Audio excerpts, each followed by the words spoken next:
সৌমিত্র চ্যাটার্জি ও সন্ধ্যা রায় জুটির বাংলা ছবির সম্পূর্ণ তালিকা।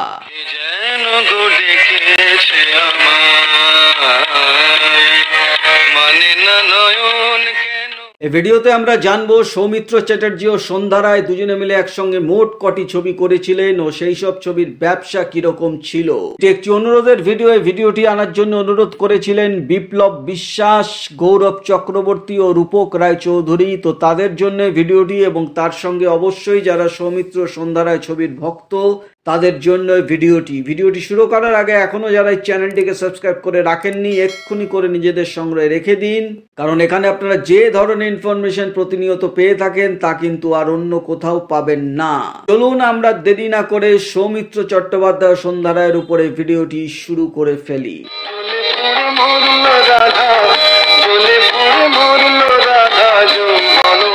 সৌমিত্র সন্ধ্যা রায়ের প্রথম মুক্তিপ্রাপ্ত ছবি ছিল ঝিন্দের বন্দি। 1961 সালের 8ই জুন ছবিটি মুক্তি পায়। যদিও এই ছবিতে সন্ধ্যা রায় সৌমিত্র চ্যাটার্জির নায়িকা ছিলেন না, তপন সিনহা ছিলেন এই ছবির পরিচালক, সঙ্গে উত্তম কুমার, অরুন্ধতী দেবী, তরুণ কুমাররা ছিলেন এবং বক্স অফিসে ঝিন্দের বন্দি হিট করেছিল। এর পরের ছবিটি দুজনের আসে শাস্তি। 1962 সালের 16ই মার্চ শাস্তি ছবিটি মুক্তি পায়। দয়া ভাই ছিলেন এই ছবির পরিচালক, তুলসী চক্রবর্তী, পদ্মা দেবীরা ছিলেন, কিন্তু বক্স অফিসে শাস্তি চলেনি, ফ্লপ করেছিল। এর পরের ছবিটি আছে আগুন। 1962 সালের 15ই জুন আগুন ছবিটি মুক্তি পায়। অসিত সেন ছিলেন এই ছবির পরিচালক, সঙ্গে অনিল চ্যাটার্জি, নির্মল কুমার, কণিকা মজুমদাররা ছিলেন এবং বক্স অফিসে আগুন সেমি হিট করেছিল। এর পরের ছবি একটুকু বাসা। প্রায় 3 বছরের ব্যবধানে 1965 সালের 26শে মার্চ একটুকু বাসা ছবিটি মুক্তি পায়। তরুণ মজুমদার ছিলেন এই ছবির পরিচালক, সঙ্গে রবি ঘোষ, অনুপ কুমার, ভানু ব্যানার্জি, জহর রায়রা ছিলেন। হাসির ছবি ছিল এটি এবং বক্স অফিসে ছবিটি হিট করেছিল। পরের ছবি আসে মণিহার। 4 ফেব্রুয়ারি 1966 সালে সঙ্গীত মুখর মণিহার ছবিটি মুক্তি পায়। সলিল সেন ছিলেন এই ছবির পরিচালক, সঙ্গে বিশ্বজিৎ, বিকাশ রায়, রবি ঘোষরা ছিলেন এবং বক্স অফিসে মণিহার ব্লকবাস্টার হিট করেছিল।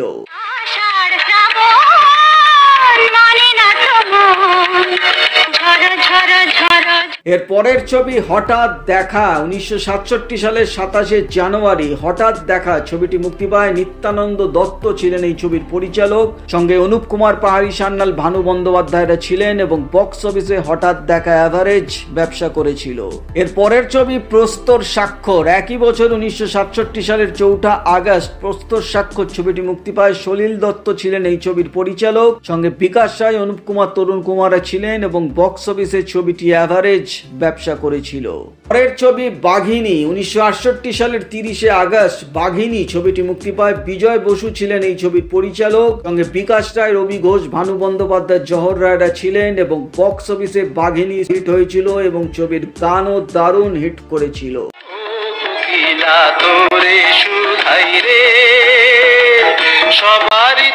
এর পরের ছবি অপরিচিত। 1969 সালের 5ই ডিসেম্বর অপরিচিত ছবিটি মুক্তি পায়। সলিল দত্ত ছিলেন এই ছবির পরিচালক, সঙ্গে উত্তম কুমার, অপর্ণা সেন, উৎপল দত্তরা ছিলেন এবং বক্স অফিসে অপরিচিত হিট করেছিল। পরে আসে অশনি সংকেত। প্রায় দীর্ঘ ব্যবধানে 4 বছরের পর অশনি সংকেত ছবিটি আসে সৌমিত্র সন্ধ্যা রায়ের। 1973 সালের 16ই আগস্ট ছবিটি মুক্তি পায়। সত্যজিৎ রায় এই ছবির পরিচালক ছিলেন। বাংলাদেশের ববিতা ছিলেন সৌমিত্র চ্যাটার্জির নায়িকা এবং বক্স অফিসে অশনি সংকেত হিট করেছিল। এর পরের ছবি অগ্নিভ্রমর। এই একই বছর 1973 সালের 26শে অক্টোবর অগ্নিভ্রমর ছবিটি মুক্তি পায়। অজিত গাঙ্গুলি ছিলেন এই ছবির পরিচালক, উৎপল দত্ত, কমল মিত্র, পাহাড়ি সান্যাল্লা ছিলেন, কিন্তু বক্স অফিসে ছবিটি চলেনি, ফ্লপ করেছিল। পরের ছবি সংসার সীমান্তে। 2 বছরের ব্যবধানে 1975 সালের 3রা অক্টোবর সংসার সীমান্তে ছবিটি মুক্তি পায়। তরুণ মজুমদার ছিলেন এই ছবির পরিচালক, সঙ্গে উৎপল দত্ত, রবি ঘোষ, ভানু বন্দ্যোপাধ্যায়, সন্তু মুখার্জিরা ছিলেন এবং বক্স অফিসে সংসার সীমান্তে হিট করেছিল। পরের ছবি আবারও 3 বছরের ব্যবধানে নদী থেকে সাগরে। 1978 সালের 4 আগস্ট নদী থেকে সাগরে ছবিটি মুক্তি পায়। অরবিন্দ মুখোপাধ্যায় ছিলেন এই ছবির পরিচালক, সঙ্গে মিঠুন চক্রবর্তী, দেবশ্রীরা, রবি ঘোষ, অনুপ কুমাররা ছিলেন, কিন্তু বক্স অফিসে ছবিটি চলেনি, ফ্লপ করেছিল। এর পরের ছবি গণদেবতা। 26শে জুন 1979 সালে গণদেবতা ছবিটি মুক্তি পায়। তরুণ মজুমদার মজুমদার ছিলেন এই ছবির পরিচালক, সঙ্গে সমিত ভঞ্জ, অজিতেশ বন্দ্যোপাধ্যায়, মাধবী মুখার্জি, সুমিত্রা মুখার্জিরা ছিলেন এবং বক্স অফিসে গণদেবতা হিট করেছিল। পরের ছবি দর্পচূর্ণ।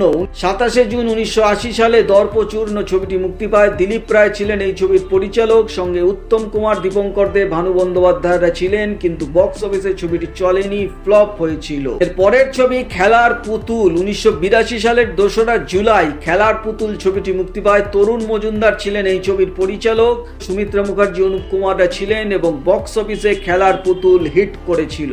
পরে আসে অগ্রদানী। 1983 সালের 24 জুন অগ্রদানী ছবিটি মুক্তি পায়। পলাশ বন্দ্যোপাধ্যায় ছিলেন এই ছবির পরিচালক, সঙ্গে অনিল চ্যাটার্জি, প্রসেনজিৎ, সুমিত্রা মুখার্জিরা ছিলেন, কিন্তু বক্স অফিসে ছবিটি চলেনি, ফ্লপ হয়েছিল। পরের ছবি অমর গীতি। 23 মার্চ 1984 সালে অমর গীতি ছবিটি মুক্তি পায়। তরুণ মজুমদার ছিলেন এই ছবির পরিচালক, সঙ্গে বিশ্বজিৎ, অনুপ কুমার, অভি ঘোষ, চিন্ময় রায়রা ছিলেন, কিন্তু বক্স অফিসেও এই ছবিটি চলেনি, ফ্লপ করেছিল। এর পরের ছবি টগরি। 1985 সালের 3রা মে টগরি ছবিটি মুক্তি পায়। অজিত গাঙ্গুলি ছিলেন এই ছবির পরিচালক, সঙ্গে সন্তু মুখার্জি, উৎপল দত্ত, রবি ঘোষরা ছিলেন এবং বক্স অফিসে টগরি হিট করেছিল।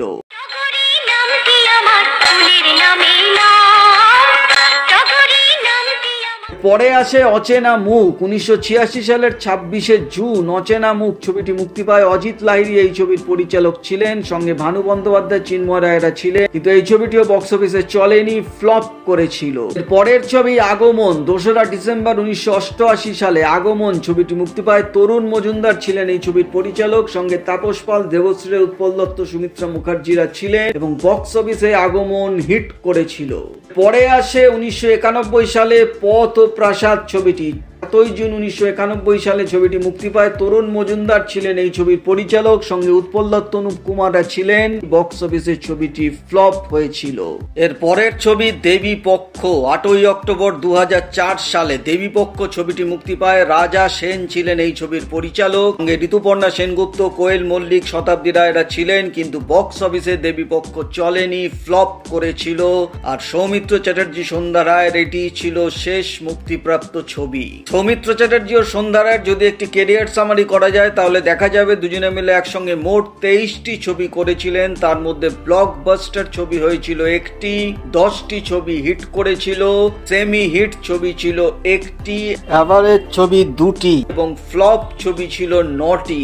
তো এই ছিল সৌমিত্র চ্যাটার্জি ও সন্ধ্যা রায়ের উপর একটি ভিডিও। আশা করি ভিডিওটা আপনাদের ভালো লেগেছে। ভালো লাগলে একটা লাইক অবশ্যই করে দেবেন। চ্যানেলটিকে সাবস্ক্রাইব করতে একদম ভুলবেন না, কারণ এখানে আপনারা যে ধরনের ইনফরমেশন পেয়ে থাকেন তা কিন্তু আর অন্য কোথাও পাবেন না। দেখা হচ্ছে এর পরের ভিডিওতে। নতুন কোনো ভিডিও নিয়ে আবার আপনাদের সামনে হাজির হয়ে যাব। ততক্ষণে আপনারা সবাই ভালো থাকুন, সুস্থ থাকুন। নমস্কার।